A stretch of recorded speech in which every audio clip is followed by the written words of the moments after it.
Alors bonjour à tous. Aujourd'hui, nous continuons notre lecture du catéchisme de l'Église catholique au travers du Compendium et nous en sommes rendus à la question numéro 375 qui est: quelle norme la conscience doit-elle toujours suivre?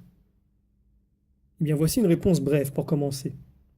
Les trois règles principales sont: premièrement, il n'est jamais permis de faire le mal pour qu'il en résulte un bien. Deuxièmement, la règle d'or: tout ce que vous voudriez que les autres fassent pour vous, faites-le vous-même pour eux, vous aussi. Matthieu chapitre 7. Et troisièmement, la charité passe toujours par le respect du prochain et de sa conscience, même si cela ne signifie pas accepter comme un bien ce qui est objectivement un mal.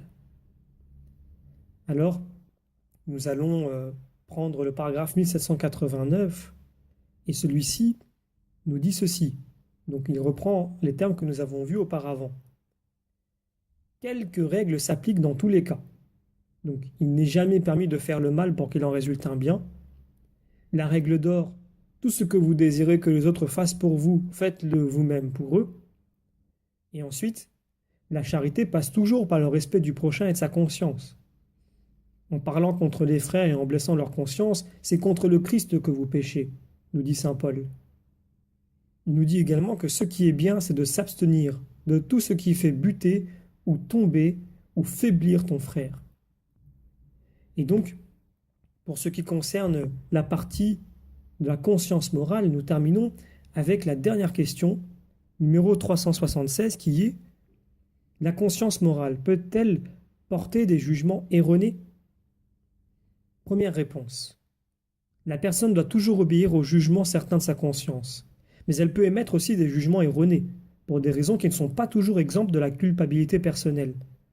On ne peut cependant imputer à la personne le mal accompli par ignorance involontaire, même s'il reste objectivement un mal. C'est pourquoi il est nécessaire de tout mettre en œuvre pour corriger la conscience morale de ses erreurs. Et pour étayer ce propos, prenons les paragraphes 1790 à 1794 du catéchisme de l'Église, qui nous disent ceci. L'être humain doit toujours obéir au jugement certain de sa conscience. S'il agissait délibérément contre ce dernier, il se condamnerait lui-même. Mais il arrive que la conscience morale soit dans l'ignorance et porte des jugements erronés sur des actes à poser ou déjà commis. Cette ignorance peut souvent être imputée à la responsabilité personnelle.